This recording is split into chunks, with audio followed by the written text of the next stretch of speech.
Alright, hey, welcome to Rococo Couture.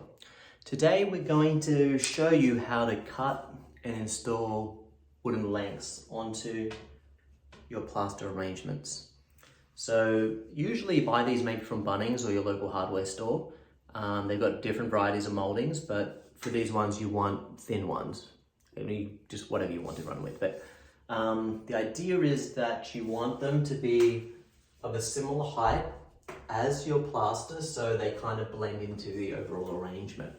As you can see, I've done the top ones, so I'm going to show you how we do just some on the bottom.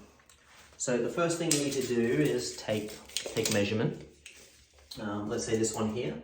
You measure from the top to the bottom, 62 centimeters, and then you actually want to cut maybe a little bit more, so maybe 62.25, just so you'll have room to shave off to get the shape right. Because when you cut them on a drop saw, they'll be square, and you want them rounded to fit into the rounded groove here. So you'll have to shave that off. Okay, so this one, we'll put this one here. We've cut that one on the drop saw, and you can see it's a little bit longer. I might bring this in so you can see closely what I'm saying, but it's a little bit longer. So we're going to shave that back.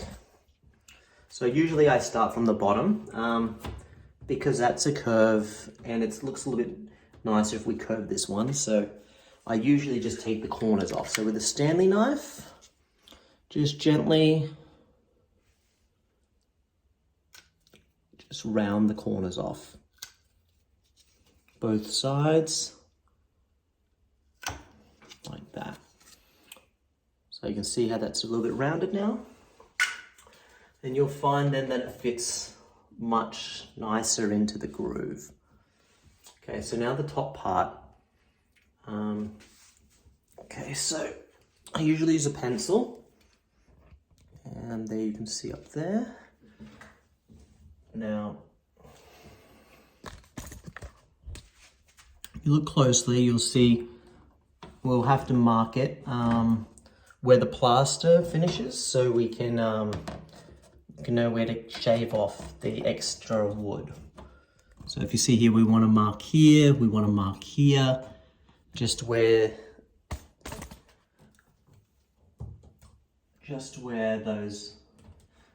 the plaster starts, and we can start shaving the wood to fit into this groove here. So I'll just show you how we do that. So those are our markings in the pencil. A little bit hard to see. It's very subtle, like there. So we take the knife to the marking, and then we want to cut across. Now, because it's pine, you want to cut into the grain so it comes off without splitting the wood. So just cut, let it flake off, moving it up and down against the blade. You can move the blade, but you get a much nicer cut sometimes when you move the wood into the blade. So now this one here.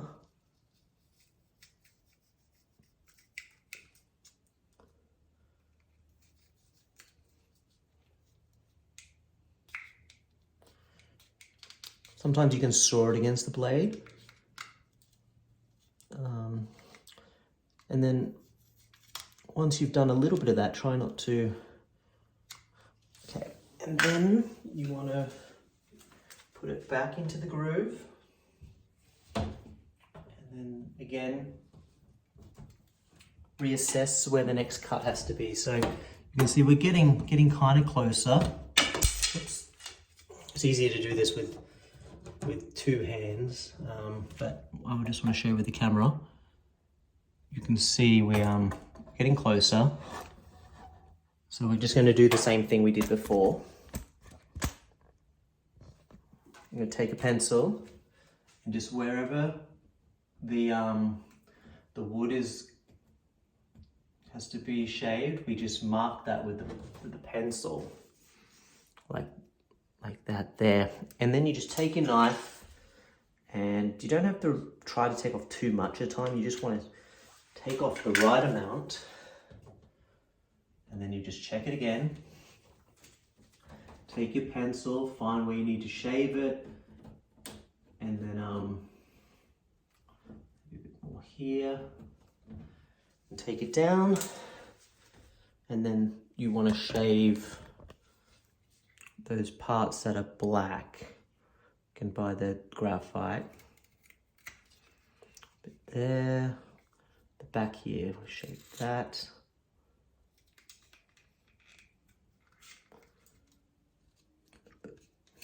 Yeah, okay.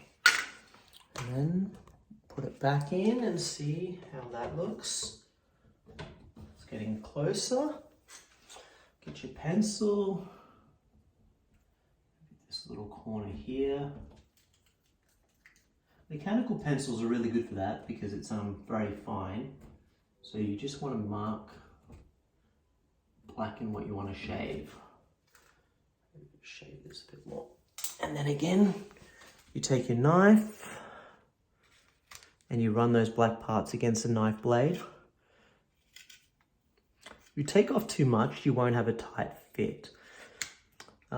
So it's a very kind of repetitive, gentle process until this fits right. Okay.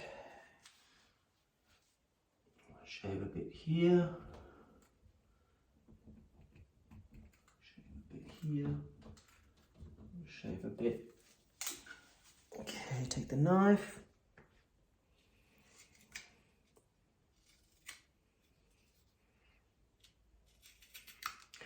Good thing to use a fresh Stanley knife blade too. After a while they do get a bit blunt and you just find it a little bit hard to cut. See, that's pretty much flush to the wall now. Okay, so see how that's a tight fit. From front on we might want to just shave just that little lip there, but other than that it looks pretty good. So I might just try to shave that just a little bit. There we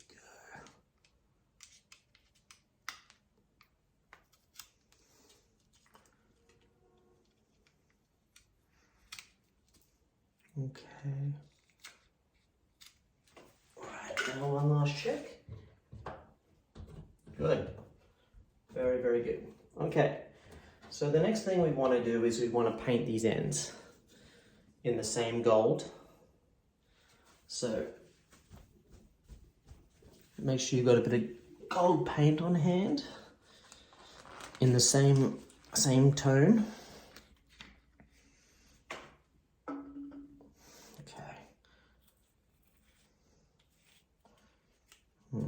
Running low.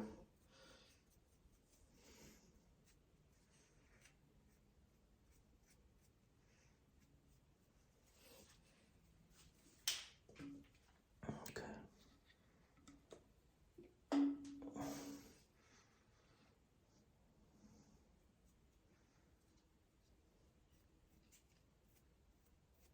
Okay, so both sides.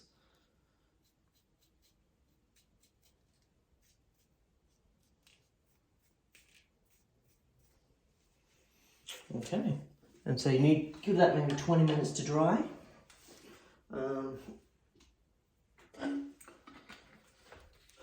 We'll do another one, just so you can see that again. So we'll do the other side here. So we want to measure from here to here. This isn't finished yet, it needs more parts, but we can at least put these in. So run your tape measure down from the highest to lowest point, 61.4. So we probably want to cut that one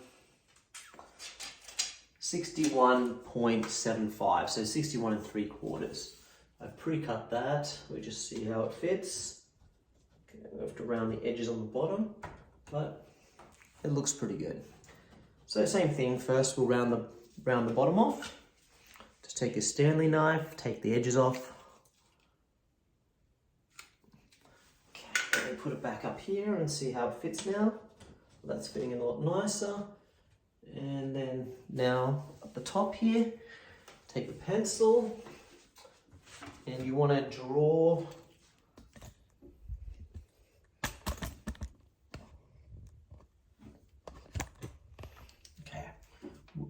across the wood where the plaster touches, so we can get our shape. We know what to shave off.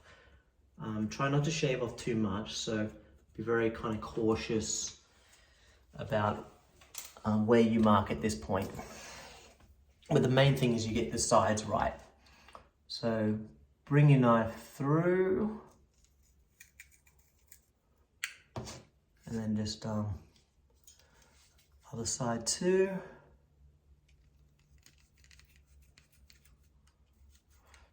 And this might be a little bit harder if you're using hardwood. So generally with the moldings, it's good to go with pine wood because it's nice and soft, easy to carve. Okay. Back in. Okay. So we have to cut quite a lot. The side's fine, so it's just this side. Take your knife and shave that section off.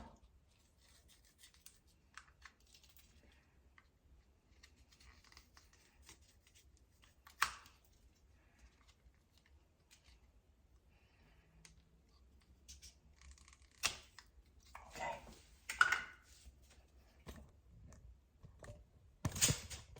All right. Okay, so it fits the bottom and at the top. And with your pencil, this part has to go.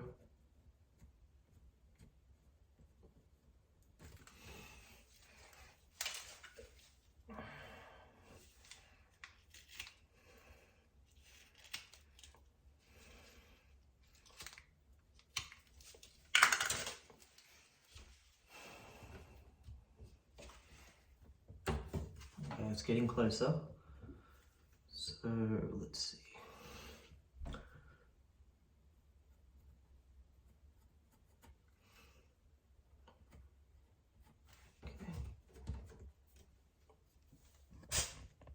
Okay. We shave off again.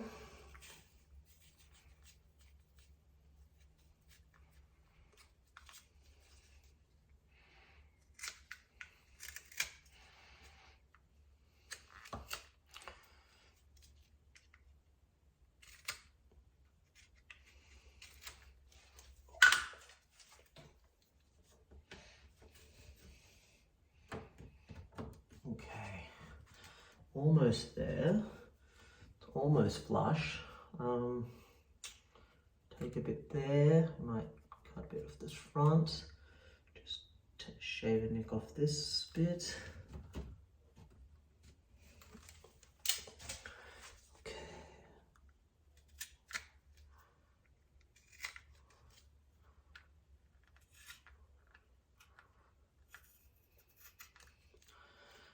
Bit off the front.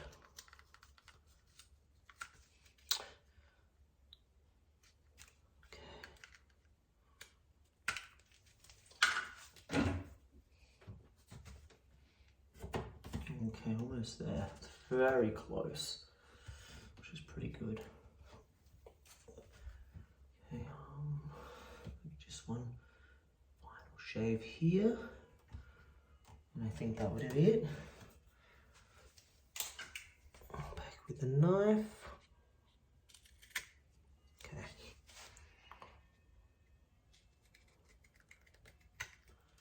Once you've got that nice and to the right shape.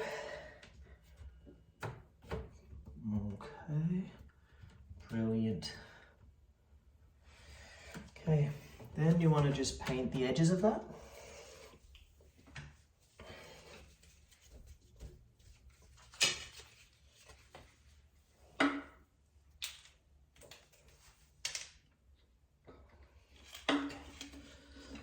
So then make sure you seal the edge.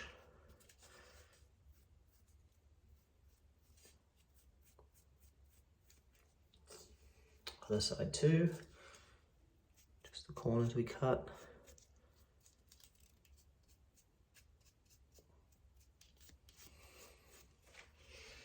Okay. Now, the next thing you'll need is your hold up glue and a caulking gun. Now, I think in one of the previous demonstrations, I told you to put tape over it because in between uses, it will keep the rest of it good. And the only thing that will harden up is the tip. So pull the tape off, and might take the whole tip out, and you've just got what's soft inside. Okay. So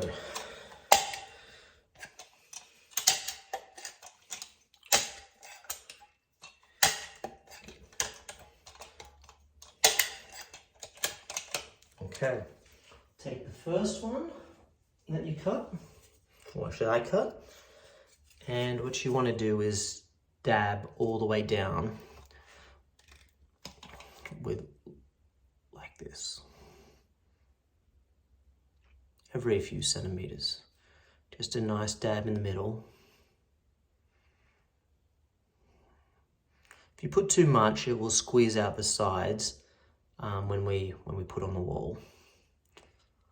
So not too much, but enough to hold it. So all the way to the bottom. Okay. Now, okay, so I'll put this back over here. Okay. First one in, hold it there, line up the top, and then press it down like that. Okay, we just painted the second one, but it'll be right. Okay, same thing. Take the glue and dab your way from top to bottom.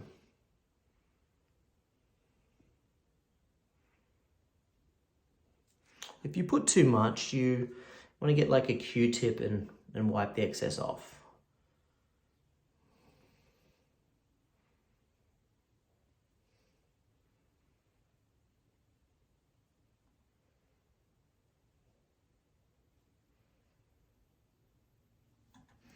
Okay, just give me a minute while I get to wipe that off. Or a tissue. You just can't have too much on it. We're just gonna make a mess. Okay. So same thing. Insert the bottom part so it's not going anywhere. Line up the top. Nice and straight. Okay. And then press down. If you get a little bit of spill, you'll probably need a Q-tip, or it's not too bad, just use your finger. And that's it. Okay. You can get your tape measure and check. Make sure, see this one is 4 centimeters. Just make sure it's all straight. 4 centimeters, yep. 4 centimeters, 4 centimeters. Half the trick is getting these parts placed right. If you get them right, it should line up really good. But before it dries, best to double check. So 19 and a half, 19 and a half, and 19 and a half, okay. And that's how you do it. If you want, you can get a little bit more paint. And just where the wood touches the plaster, might just give it a little bit of extra paint just to blend the two together.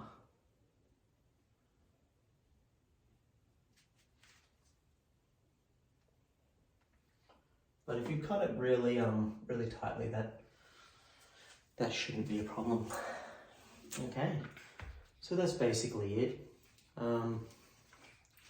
There's a second row here, so I'll just show you that. This one didn't have glue, but so here the gap is, so lift it up a bit. So you can see it's a second row. We measure here 2.5, and then what you do is you would measure 2.5 in, and I haven't got this part here, so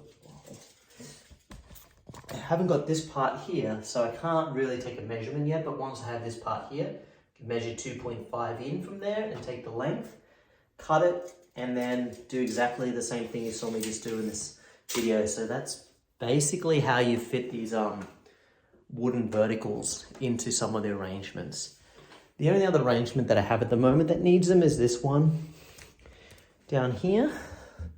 So it's the same thing. Once you have this and this, the top and bottom, you just measure the gap here and then cut these ones accordingly and shave them to make sure they fit. All right. Thank you for your time, and hope this was helpful.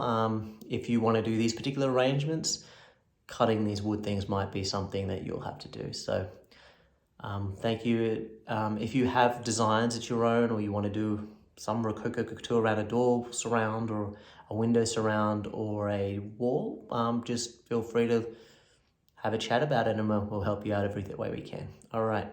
Thank you very much. Have a good night.